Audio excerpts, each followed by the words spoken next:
Okay students, अब हम start करते हैं टॉपिक नंबर 4.3 और टॉपिक है हमारे पास holden by the gravitational field. इस टॉपिक में सबसे पहले तो हम ये बात स्टडी करते हैं कि हमारे पास जो ग्रेविटेशनल फील्ड है वो क्या होती है। तो ग्रेविटेशनल फील्ड जो है वो सिंपली एक ऐसे रीजन का नाम है, ठीक है, एक ऐसे रीजन का नाम है, या आप कह लें एक ऐसे स्पेस का नाम है। स्पेस का मतलब है कि एक ऐसी बाउंड्री का नाम है जिसके अंदर रहते हुए बॉडी के ऊपर ग्रेविटी की फोर्स एग्जर्ट होती है, ठीक है। ग्रेविटी की फोर्स जो है वो क्या करती है, बॉडी के ऊपर एग्जर्ट हो सकती है। ऐसे रीजन का नाम हम रखते हैं ग्रेविटेशनल फील्ड रीजन, ठीक है। तो work done by gravitational field का मतलब क्या है कि अब एक हमारे पास जो वो रीजन है, फॉर एग्जांपल ये एक रीजन है, अर्थ की सरफेस के करीब का रीजन है जिसके अंदर रहते हुए बॉडी के ऊपर जो है, यानी ये ग्रेविटेशनल फील्ड का रीजन है।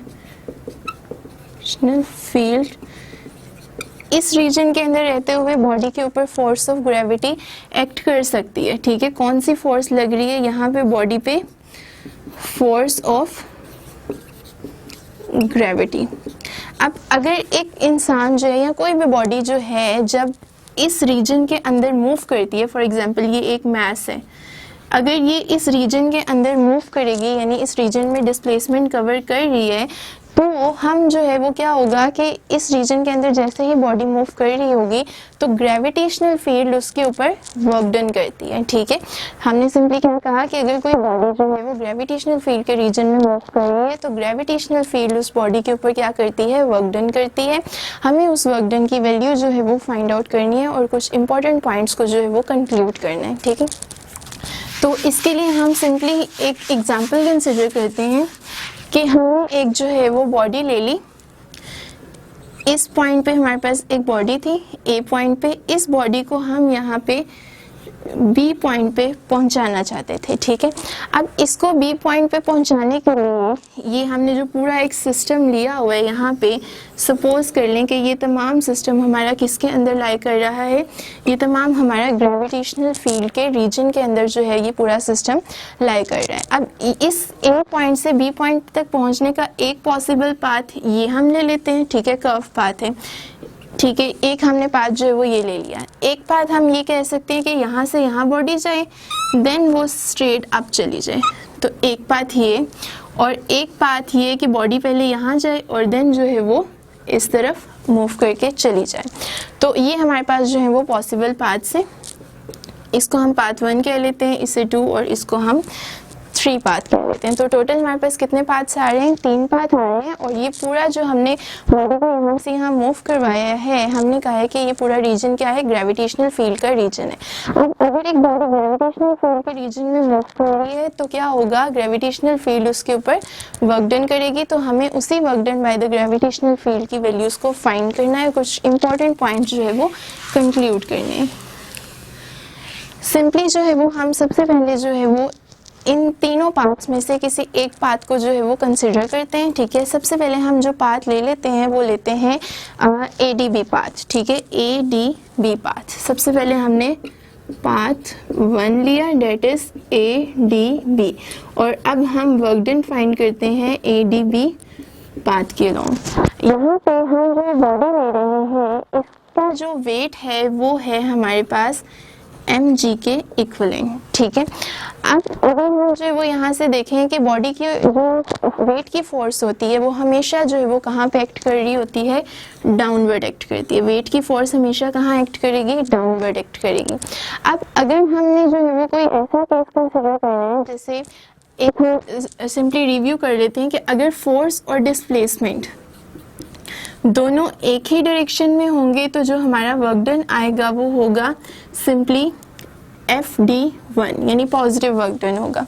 लेकिन अगर हमारी जो फोर्स और हमारी डिस्प्लेसमेंट है वो दोनों एक दूसरे के एंटी पैरेलल होंगी तो हमारा जो वर्क डन होगा वो नेगेटिव वर्क डन आएगा, ठीक है। ये पॉइंट हमें यहाँ पे याद रखना पड़ेगा।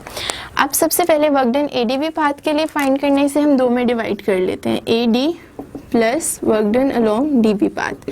AD पाथ जो है वो अगर यहाँ पे देखें तो बॉडी इस तरफ को मूव कर रही है, यानी डिस्प्लेसमेंट की डायरेक्शन ये है, लेकिन वेट जो यानी बॉडी के जो फोर्स है, वेट के फोर्स की डायरेक्शन है वो यहाँ पे डाउनवर्ड एक्ट कर रही है। तो इसका मतलब है डिस्प्लेसमेंट की डायरेक्शन ये और फोर्स की डायरेक्शन ये।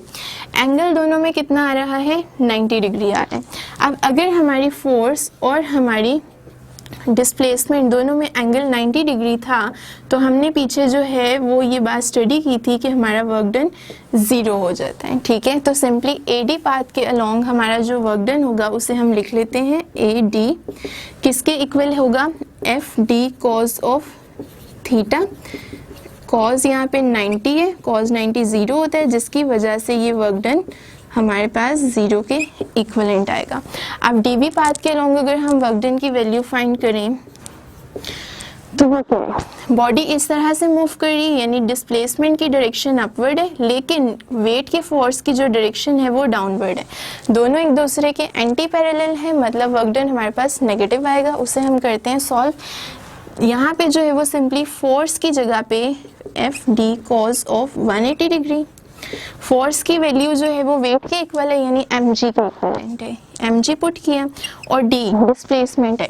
अब यहाँ से यहाँ तक का जो डिस्टेंस हमें गिवन है ना, सिंपली यहाँ से लेके यहाँ तक का वो h के इक्वल है। तो बॉडी ऊपर की तरफ जा रही है तो जो डिस्प्लेसमेंट होगी वो उसकी h की इक्वलेंट आ जाएगी। और cos 180 -1, तो work done along DB path किसके इक्वल आ गया, सिंपली -mg h के। तो यहाँ से अगर टोटल वर्क डन निकालें तो 0 - mgh is equal to -mgh। ये हमने वर्क डन निकाल लिया अलोंग ADB पाथ। अब हम वर्क डन निकालते हैं अलोंग दूसरे पार्ट के, डेट इज ACB पाथ। ठीक है, तो अब अगर हम ACB पाथ के अलोंग जो है वो वर्क डन की वैल्यू फाइंड आउट करना चाहते हैं तो वो क्या होगी, उसको जो है वो देखते हैं। ये भी 2 में डिवाइडेड होगा, AC प्लस CB में। Work done along AC path अगर देखें तो बॉडी यूं अपवर्ड मूव कर रही है, डिस्प्लेसमेंट की डायरेक्शन यूं है, लेकिन वेट की फोर्स की डायरेक्शन डाउनवर्ड है। इसका मतलब है दोनों एक दूसरे के एंटी पैरेलल आ रहे हैं। वैल्यू लिखें सबसे पहले AC के लिए, तो क्या आएगा, FD cause of 180 degree, F की वैल्यू mg और डिस्प्लेसमेंट अगेन हमारी h के इक्वल है, तो वर्क डन आ गया -mgh।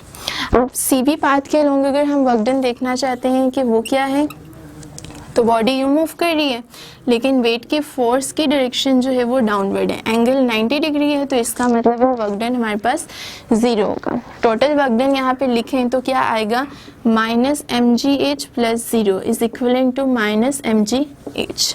ये हमने जो है वो पाथ 2 के लिए जो है वो वर्क डन की वैल्यू फाइंड आउट कर ली। अब हम करते हैं पाथ 3 के लिए वर्क डन की वैल्यू फाइंड। पाथ 3 के लिए अगर हमें वर्क डन की वैल्यू फाइंड करनी है तो उसको हम यहीं पे डिटरमिन कर लेते हैं। पाथ 3 हमारे पास बन रहा है A to B। ठीक है, A से B तक का जो पार्ट है वो हमारे पास पाथ AB आ रहा है। ठीक है, अब यहाँ पे अगर देखें तो ये जो हमारे पास ये पूरा कर्व पाथ है, हम ऑलरेडी डिस्कस कर चुके हैं, ये x एंड y प्लेन के अलोंग होता है। इट मीन्स ये समहाउ कुछ ऐसा होगा। अगर इसको हम जूम करके इसका व्यू देखें तो ये x एंड y कंपोनेंट्स में जो है वो डिवाइडेड होगा। ये स्मॉल कंपोनेंट्स हैं तो इनको हम डेल्टा y1, इसको डेल्टा y2, डेल्टा y3 और up to so on delta yn का जो है वो नाम दे देते हैं।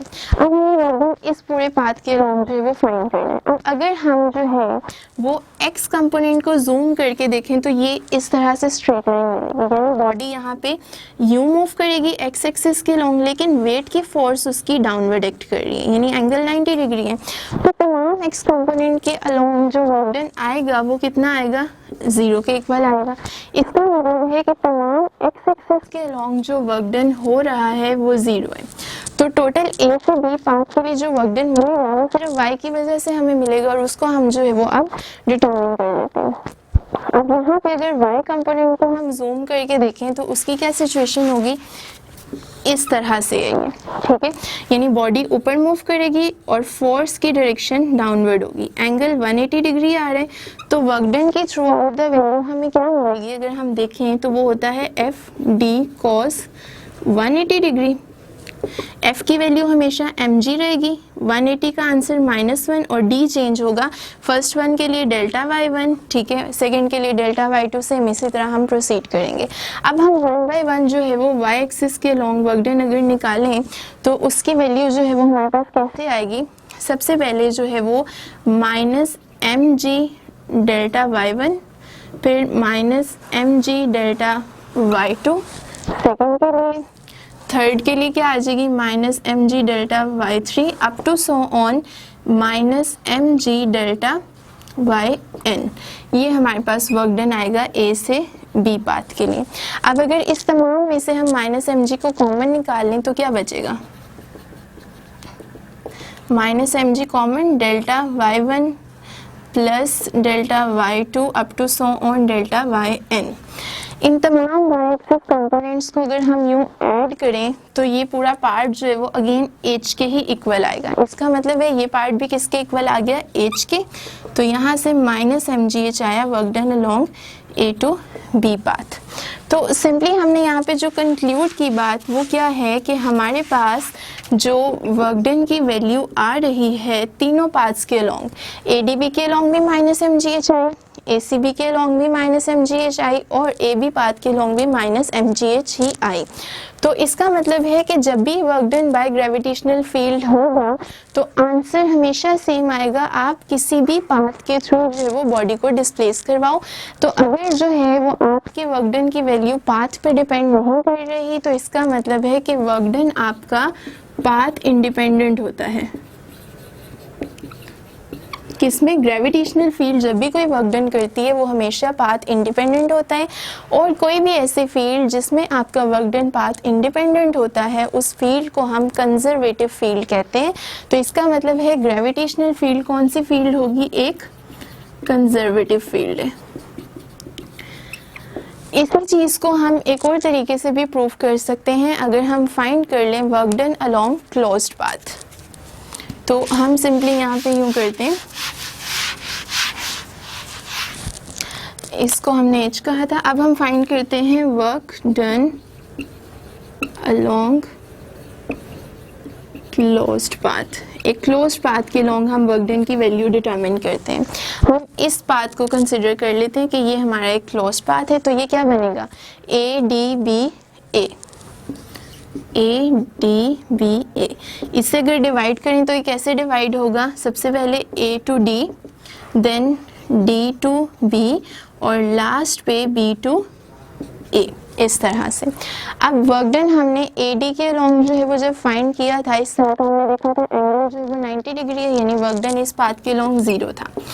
DB के अलोंग हमने वर्क डन फाइंड किया था तो दोनों अपोजिट इन डायरेक्शन थे, तो वर्क डन हमारा आया था -mgh। BA पाथ के अलोंग हमें वर्क डन फाइंड आउट करना है। उसका तरीका क्या है कि जब हमने A से B की तरफ वर्क डन फाइंड किया था तो वो -mgh आया था। अब अगर हमें रिवर्स चलना है यानी B टू A आना है तो हमारे पास जो वर्क डन होगा वो भी रिवर्स हो जाएगा, यानी -mgh की बजाय mgh हो जाएगा। तो उसको अगर यहाँ पुट करें तो ये भी कैंसिल, यानी work done along closed path क्या आ गया हमारे पास, 0 के इक्वल है। तो जब भी work done along close path 0 होता है तो ऐसे फील्ड को हम कंजर्वेटिव फील्ड का नाम देते हैं। तो ये था हमारा topic work done by the gravitational field.